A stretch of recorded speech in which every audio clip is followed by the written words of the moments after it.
दोस्तों, एक महिला शाम 6 के करीब अपने ऑफिस से अपने घर के लिए निकलती है, लेकिन वो महिला रात के 2 बजे तक अपने घर नहीं पहुंच पाती है। और जब उस महिला के पति उस महिला को ढूंढने की कोशिश करते हैं, तब वह महिला अपने घर से करीब 45 से 40 किलोमीटर दूर एक कब्रिस्तान में मिलती है, वह भी आपत्तिजनक व्यवस्था में और अजीब व्यवहार करती हुई। लेकिन उस महिला के साथ ऐसा क्या हुआ था और वह महिला अपने ऑफिस से इतनी दूर एक कब्रिस्तान में कैसे पहुंची? चलिए जानते हैं आज की इस पूरी भूतिया स्टोरी की असली सच्चाई। दोस्तों, इस कहानी को समझने के लिए आपको करीब 6 महीने पहले जाना होगा, यानी कि साल 2012 में जाना होगा। दोस्तों, साल 2012 में जयपुर के रहने वाले अनुज पटेल और अजमेर की रहने वाली अंशु की बड़ी ही धूमधाम से शादी की जाती है और शादी के बाद दोनों जयपुर में ही रहने लगते हैं अपने पूरे परिवार के साथ। हालांकि दोस्तों, शादी के करीब 3 महीने के बाद ही अंशु गर्भवती हो जाती है और जैसे ही अंशु प्रेग्नेंट हुई तो उसके करीब 10 से 15 दिनों के बाद तक तो सब कुछ बिल्कुल सही चला। लेकिन अंशु के प्रेग्नेंट होने के 10-15 दिनों के बाद अंशु अजीबोगरीब व्यवहार करने लगी। उसे हर समय ऐसा महसूस होता कि उसे कोई घूर घूर कर देख रहा है और हर समय उसे अपने अलावा और दूसरे व्यक्ति के होने का आभास अपने घर में होता। और यहाँ तक कि जब वो टॉयलेट में जाती तब भी उसे वहाँ पर कोई दूसरा व्यक्ति होने का आभास होता है। हालांकि दोस्तों, जब उसने अपने पति को यह सारी बातें बताई तब उसके पति ने यह बोलकर बात टाल दी कि यह सब तुम्हारा वहम है, यहाँ पर कोई भी नहीं है। लेकिन इसके बाद जो होने वाला था उसने सभी घर वालों को सोचने पर मजबूर कर दिया। दोस्तों, जब अनुज अपनी पत्नी को लेकर अपने पास के ही एक साइकोलॉजिस्ट के पास पहुंचता है, तब उसने अंशु की काफ़ी सारे चेकअप किए और उसकी जांच की। तब उसने बताया कि घबराने वाली कोई भी बात नहीं है। जब कोई महिला मां बनने वाली होती है तब उसके शरीर में बहुत सारे बदलाव आते हैं और उन्हीं बदलाव की वजह से वह ऐसे अजीब हरकतें करने लग जाती है। उसने कुछ दिनों की अंशु को दवाई दी और कहा कि यह दवाई लेने के बाद तुम्हारी तबीयत सही हो जाएगी। और दोस्तों, साइकोलॉजिस्ट की दवाई लेने के काफ़ी दिनों के बाद तक तो सब कुछ सही चल रहा था। लेकिन अब जो अंशु के साथ होने वाला था वह ना तो अंशु के घर वाले ने सोचा था और ना ही कभी अंशु ने सोचा था कि उसके साथ एक इतनी बड़ी घटना घट जाएगी जिसकी वजह से उसके घर वाले आज भी डर के साए में रहेंगे। दोस्तों, अंशु एक पास के ही ऑफिस में काम किया करती थी और अंशु का ऑफिस उसके घर से महज आधे घंटे की दूरी पर ही था और अंशु हर बार शाम करीब 6 से 6:30 के बीच में ऑफिस से अपने घर आ जाया करती थी। लेकिन उस दिन अंशु रात के करीब 8 बजे तक भी अपने घर नहीं पहुंची और दूसरी तरफ अंशु के घर वाले अंशु का बेसब्री से इंतज़ार कर रहे थे और उसको फ़ोन करने का बार बार कोशिश कर रहे थे, लेकिन उसका फ़ोन स्विच ऑफ आ रहा था। ऐसे ही अंशु के घर वालों को इंतज़ार करते करते रात के करीब 2 बज जाते हैं, लेकिन अभी तक भी ना तो अंशु घर पर आई थी और ना ही उसका फ़ोन और ना ही उसकी तरफ से कोई भी फ़ोन आया था। ऐसे में घर वालों को अंशु की और भी ज़्यादा फिक्र होने लगी कि अंशु इतनी रात को कहाँ गायब हो गए।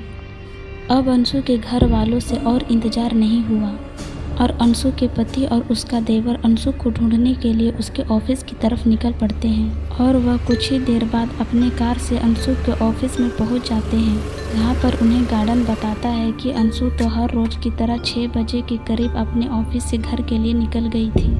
जब अंशु के पति ने गार्ड की यह बात सुनी तब उसके पैरों के नीचे से ज़मीन ही निकल गई। उसने सोचा कि अगर अंशु 6 बजे ही यहाँ से निकल चुकी है तो फिर वह अभी तक घर क्यों नहीं पहुँची?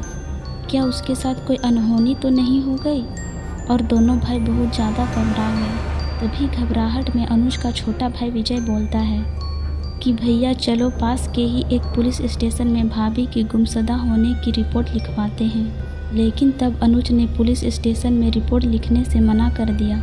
उसने कहा कि हम अगर पुलिस स्टेशन में जाएंगे तो हमें और भी ज़्यादा समय लग जाएगा और हो सकता है कि जब तक पुलिस इस केस की छानबीन करे और रिपोर्ट लिखे तब तक अंशु के साथ कोई अनहोनी घटित ना हो जाए। इसलिए हमें ही पहले अंशु को ढूंढने की कोशिश करनी चाहिए। और दोनों भाई ऐसे बात कर रहे थे कि तभी उसके मन में एक ऐसा विचार आता है जिसकी वजह से वह तुरंत अंशु के पास पहुंच गए। तो जब दोनों भाई एक दूसरे से बात कर ही रहे थे कि तभी अंशु के पति को एक विचार आता है और वह अपने भाई से बोलता है कि विजय, तुम्हारी भाभी के पास तो आईफोन है ना, और आईफोन होने की वजह से हम उसके स्विच ऑफ होने के बाद भी उसकी फ़ोन लोकेशन का पता लगा सकते हैं।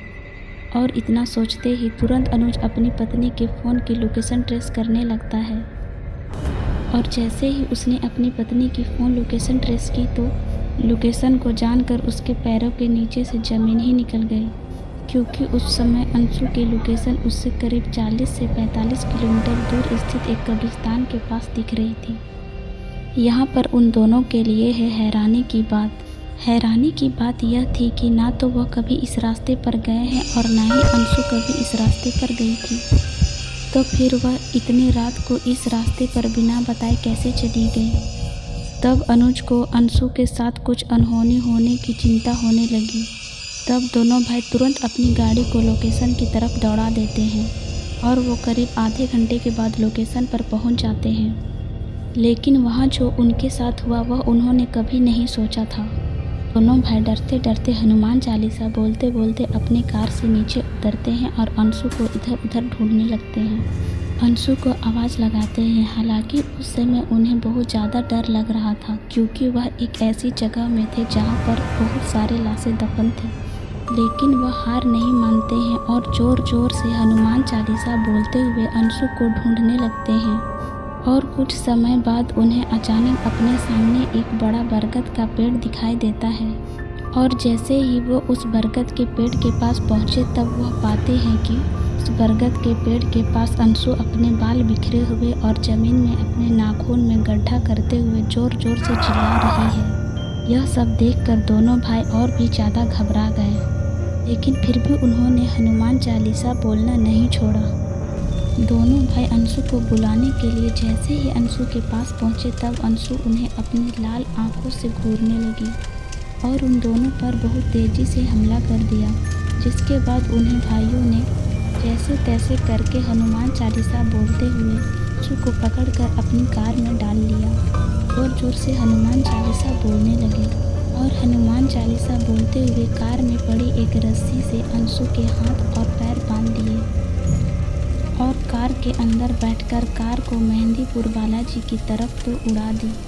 हालांकि मेहंदीपुर बालाजी का मंदिर उनसे करीब 3 से 4 घंटे की दूरी पर था, इसलिए करीब 3.5 घंटे चलने के बाद ही वह सुबह 6 बजे के आसपास मेहंदीपुर बालाजी पहुंच जाते हैं और करीब 7 बजे वहां के एक पुजारी जी से मिलते हैं। लेकिन जब उस पुजारी जी ने अंशु को देखा तब उस पुजारी जी ने उन दोनों को अंशु के बारे में बात बताई। उसे सुनकर तो उन दोनों के पैरों के नीचे से ज़मीन ही निकल गई। दोस्तों, जब मेहंदीपुर बालाजी के पुजारी जी ने अंशु को देखा तब उन्होंने अंशु के पति और देवर को बताया कि इसके अंदर तो एक गर्भवती महिला की बुरी आत्मा का उपवास है, जो कि काफ़ी दिनों से तुम्हारे घर में रह रही थी। और इतना बोलकर वह अंशु के नाम की एक पूजा करवाते हैं और अंशु को मेहंदीपुर बालाजी की एक भभूत लगाते हैं और अंशु को हनुमान जी का नाम लेने के लिए कहते हैं। उसको एक ताबीज़ भी बांध देते हैं, जिससे कि अंशु की तबीयत बिल्कुल सही हो जाती है। और वो बोलते हैं कि जब तक तुम माँ नहीं बन जाती तब तक इस ताबीज़ को खोलना भी मत, वरना उस गर्भवती महिला का साया फिर से तुम पर हावी हो जाएगा और तुम्हें रोज़ अपने घर पर हनुमान जी की पूजा करनी होगी और उनका नाम लेना होगा और तुम्हें तुम्हारे घर पर एक हवन भी करवाना होगा, जिससे कि सब कुछ बिल्कुल सही हो जाएगा। जिसके बाद तीनों पुजारी जी की आज्ञा से मेहंदीपुर बालाजी के दर्शन करते हैं और उनसे अपनी सलामती की दुआ मांगते हैं और अपने घर की तरफ लौटने लगते हैं। लेकिन जैसे ही वह मंदिर के प्रांगण से बाहर निकलते हैं कि तभी उनके साथ साथ एक ऐसी घटना घटती है जिसे सुनकर तो आप भी चौंक जाएंगे और आप भी डर की वजह से कांप जाएंगे। दोस्तों, जैसे ही तीनों मंदिर के प्रांगण से बाहर निकलने ही वाले होते हैं तभी उन्हें पीछे से अनुज की माँ आवाज़ देती है कि बेटा, क्या अकेले अकेले ही घर जाओगे? मुझे अपने साथ लेकर नहीं जाओगे? और इतनी आवाज़ सुनते ही अंशु जैसे ही पीछे मुड़कर देखने वाली ही होती है तभी उसके पति अनुज के द्वारा उसका हाथ पकड़ लिया जाता है और उसे बोला जाता है कि हम 3 ही मेहंदीपुर बालाजी आए थे और हमारी माँ घर पर है। यह एक छलावा है और वह वही बुरी आत्मा है जो तुम पर हावी होना चाहती है। इसलिए तुम पीछे मुड़कर मत देखो, क्योंकि पीछे मुड़कर देखने से वह आत्मा फिर तुम पर हावी हो जाएगी। फिर तीनों हनुमान चालीसा पढ़ते पढ़ते अपनी कार की तरफ आ जाते हैं और अपनी कार के अंदर बैठकर वापस से अपने घर पर आ जाते हैं। दोस्तों, जैसे ही वह तीनों घर आए तब उन्होंने अपने घर वालों को सारी बातें गहराई से बताई, जिसके बाद पूरा परिवार हनुमान जी का धन्यवाद देता है और आज वह पूरा परिवार रोज हनुमान जी की आराधना करता है,